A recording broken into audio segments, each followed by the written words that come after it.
एक ऐसा सवाल जो फिलॉसफी को हमेशा से परेशान करता हुआ आ रहा है, जब से भी फिलॉसफी शुरू हुई है, चाहे वो एथेंस हो, चाहे वो दक्षिण भारत हो, हर जगह कहीं ना कहीं। और वेस्टर्न फिलॉसफी यानी कि पाश्चात्य दर्शन का तो ये मूलतः मॉडर्न फिलॉसफी का क्वेश्चन है। इस क्वेश्चन का जवाब तो कहा जाए तो किसी ने भी नहीं दिया है, और बहुत फिलोसोफर्स ने दिया भी है। पर्पस ऑफ लाइफ क्या है? पर्पस ऑफ लाइफ क्या? पर्पस ऑफ लाइफ रिलेटेड है आफ्टर लाइफ से, जो कि एक रिलीजियस कॉन्टेक्स्ट में मैं ये चीज़ बोल रहा हूँ। क्या पर्पस ऑफ लाइफ है फाइनेंशियली बहुत ज़्यादा स्ट्रांग होने में, जो कि अगर आप एक कैपिटलिस्ट से पूछोगे तो वो उसका पर्पस ऑफ लाइफ यही होगा कि जितना ज़्यादा आप कमा सकते हो उतना ज़्यादा आप कमाओ। क्या है आखिर एग्जैक्ट पर्पस ऑफ लाइफ, या कुछ है भी या नहीं? तो सबसे पहले हमें यही पूछना चाहिए कि ये पूछने से पहले कि what is purpose of life, कि आखिर पर्पस इटसेल्फ क्या है। आदमी जब जन्म लेता है, if I am talking about humans, obviously I am just saying कि हाँ आदमी, तो as such we know that there is no meaning of life और पर्पस ऑफ लाइफ। हमें इस चीज़ को किस अप्रोच से लेना चाहिए, और हम दो चीज़ें लेते हैं, दो सिनेरियोस लेते हैं। पहले हम बात करते हैं इंडियन फिलोसफी की, कि इंडियन फिलोसफी के अकॉर्डिंगली क्या है purpose of life. Indian philosophy तो इस चीज़ पे एग्जैक्ट ऐसा कुछ नहीं बोलती कि क्या है पर्पस ऑफ लाइफ। कुछ मॉडर्न फिलोसफर जैसे आचार्य रजनीश बोलते हैं there is no purpose of life, ऐसा कुछ है ही नहीं। कहीं ना कहीं इंडियन फिलोसफी इस चीज़ को एक कोइंसिडेंस कहती है। इंडियन फिलोसफी और अद्वैत वेदांत का कहना है कि जो भी कुछ आप देख रहे हो, प्रकृति है आसपास, जो भी कुछ देख रहे हो, प्रकृति यानी खाली ऐसा नहीं होता है जो एनिमेट थिंग्स हो, एनिमेट और इनएनिमेट थिंग्स दोनों को ही कहते हैं प्रकृति। तो प्रकृति जो भी है, प्रकृति का सब प्रवाह है, और ये सब संयोगवश है, ये बस संयोग है, ये कोइंसिडेंस है। इंडियन फिलोसफी यहाँ पे ये कहती है कि सारी चीज़ें जो भी कुछ हो रहा है वो ऐसा नहीं कि कोई कर रहा है, कोई नहीं है जो कर रहा है, ना तुम कर रहे हो, कोई कुछ नहीं कर रहा, बस ये संयोग है, it's just a coincidence.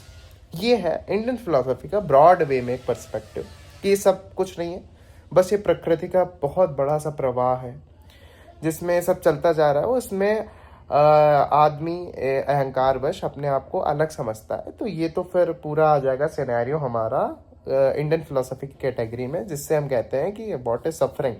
Question तो वो आ जाएगा। सफरिंग पे तो मैं वीडियो भी बना चुका हूँ, हालांकि व्यूज नहीं हो उस वीडियो पे। अब बात करते हैं कि वेस्टर्न फिलोसफी क्या कहती है पर्पस ऑफ लाइफ के बारे में।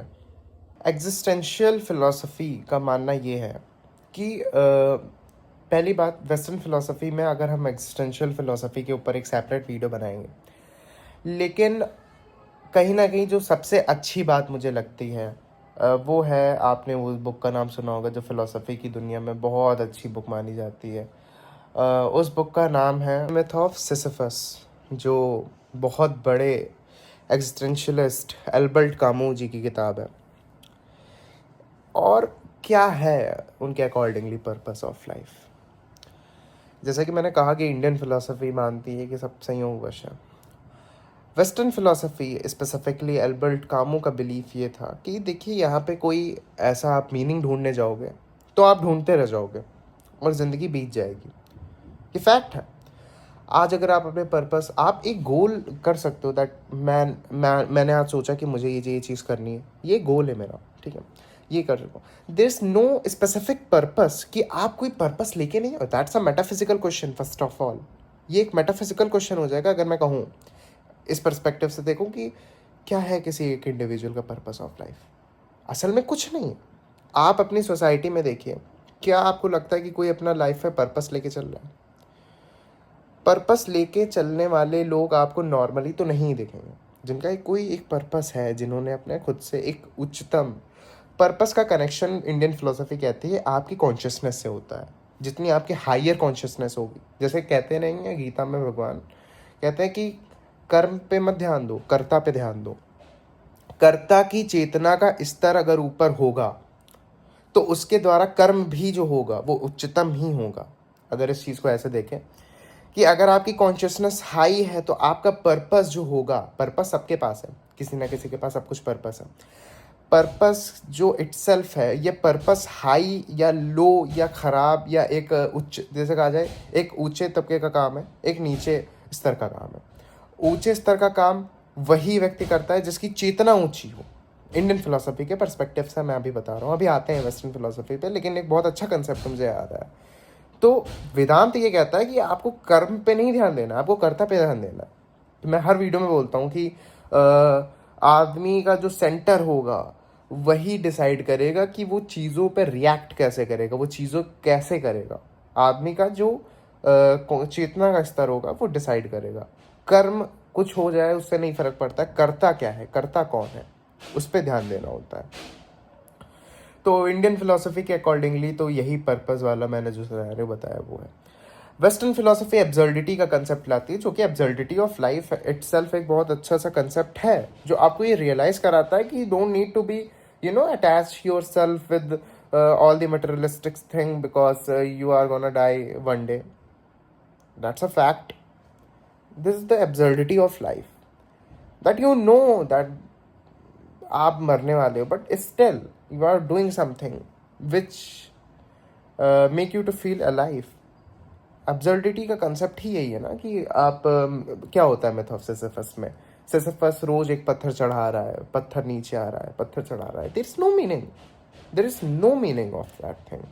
ये हो रहा है बस, बीच बीच में हो जा रहा है, पत्थर को आराम से, पत्थर को ऐसे अपने भल कर रखा है उसने, और बस उन चीज़ों में आप वो अपने अकॉर्डिंगली कुछ जॉयफुलनेस देख रहा है। बहुत यहीं पे मेल होता है इंडियन और वेस्टर्न फिलोसफी का। वहाँ की वो पुरानी फिलोसफी, इंडियन कंजर्वेटिव फिलोसफी, और यहाँ पे आधुनिक दर्शन वेस्टर्न फिलोसफी का, यहीं पे कहीं ना कहीं मेल होता है। सिसिफस की कहानी ही कुछ ये बताती है कि कोई मतलब नहीं है लाइफ का, there is no purpose of life, hence there is no purpose of life. तो आपको इसी में जॉयफुलनेस अपने अकॉर्डिंगली देखनी है, ढूंढनी है। जॉयफुलनेस कहाँ है, ध्यान समझिएगा, जॉयफुलनेस और प्लेजर में there is a very difference thing, there is a very difference between in these two terms. एक कह रहा है जॉयफुलनेस, एक कह रहा है प्लेजर। प्लेजर बेसिकली हम कनेक्ट करते हैं शॉर्ट टर्म प्लेजर से ही कनेक्ट करते हैं। प्लेजर यानी कि there could be many pleasures, लेकिन जो जॉयफुलनेस, जिसको हिंदी में आनंद कहते हैं, जैसे ब्रह्म की जब हम बताते हैं कि ब्रह्म कौन है, तो ब्रह्म के विषय में हम बोल देते हैं कि ब्रह्म सतचित्त आनंद है। आनंद, जॉयफुलनेस, इस जॉयफुलनेस को जो अचीव कर लेता है वो ब्रह्म के उसमें आ जाता है। प्राप्ति नहीं कहेंगे, बिकॉज प्राप्ति उस चीज़ की होती है जो आपसे दूर है, और ब्रह्म तो बढ़ता ही जा रहा है, ब्रह्म तो सब कुछ है। दूर आपसे कहाँ द्वैत हो गया ब्रह्म का। ब्रह्म एक रियलाइजेशन हो सकता है अगर कहा जाए, वो रियलाइजेशन जब होती है तब वो एकत्व फील करता है। कहीं ना कहीं अल्टीमेट गोल ऑफ या purpose of life Indian philosophy में क्या कहते हैं कि क्या गोल है, मुक्ति है। मुक्ति इज नॉट समथिंग, मुक्ति आप भी अगर देखिए ऐसे कहा जाए शॉर्ट टर्म्स में, तो मुक्ति का कंसेप्ट तो आज हम लोग बहुत गलत ले रहे हैं। मुक्ति का कंसेप्ट वो हर प्रतिपल जिसको कहते हैं, आप चूज करते हैं whether you want to be free और you have to just be slave of somebody. ये डिसीजन है, समबडी और समथिंग। आप अपने दिमाग के ही कभी कभी स्लेव हो जाते हो। तो मुक्ति का भी जो कंसेप्ट आता है, जैसे कह देते हैं what is the ultimate purpose of life according to Vedanta, या जो जिन्होंने कुछ भी नहीं पढ़ा है वेदांत के बारे में, वो क्या देते हैं अल्टीमेट जो है वो गोल है मुक्ति।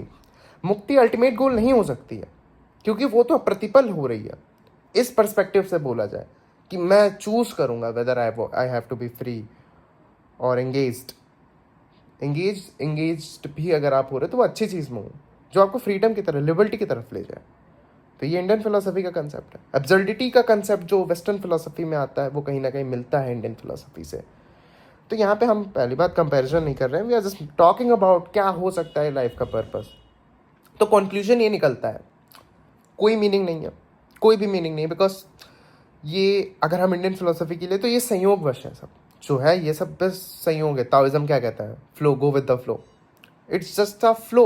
इसको उपनिषद कहते हैं प्रकृति का प्रवाह, और दाविस्ट कह देते हैं फ्लो। प्रवाह और फ्लो कहीं ना कहीं सेम चीज़ है। और अगर हम वेस्टर्न फिलोसफी में अल्बर्ट कामू को भी ले लें, जो कि एक सिस्टमैटिक फिलोसोफर नहीं थे लेकिन उनको फिलोसोफर तो माना जाता है, उनके अकॉर्डिंगली यही था सेम सिनेरियो कि लाइफ बहुत एब्जर्ड है और दिस नो मीनिंग, तो जो भी कुछ हो रहा है just be joyful towards it. तो यही था आज का कंक्लूजन इस वीडियो का, और यहीं पे हम वीडियो को एंड करते हैं। और आजकल बहुत अच्छे व्यूज़ आ रहे हैं चैनल पे, तो आई एम सो थैंकफुल कि इतना सब कुछ इतने कम टाइम में मैं देख पा रहा हूँ। सब्सक्राइब करिए आप लोग, और I am so thankful to everybody जो कमेंट्स में लिखते हैं कि आप बढ़िए, कीप इट अप, और बहुत अच्छा लगता है ये सब पढ़ के। तो thank you so much for that, और यही एंड करते हैं वीडियो। आई होप आप सेटिस्फाई होंगे इस वीडियो से। 10 मिनट की वीडियो ही बनाता हूँ मैं, तो उसमें उतना ज़्यादा ब्रॉडली तो नहीं बता सकता हूँ मैं, पर वीडियो बनेंगी, अभी बनेंगी, थोड़ा सा चैनल और ग्रो हो जाए फिर हम थोड़ी थोड़ी लंबी वीडियोस बनाएंगे, आधे एक घंटे की। बस आप लोग ऐसे ही सपोर्ट करते रहिए। Thank you so much for watching.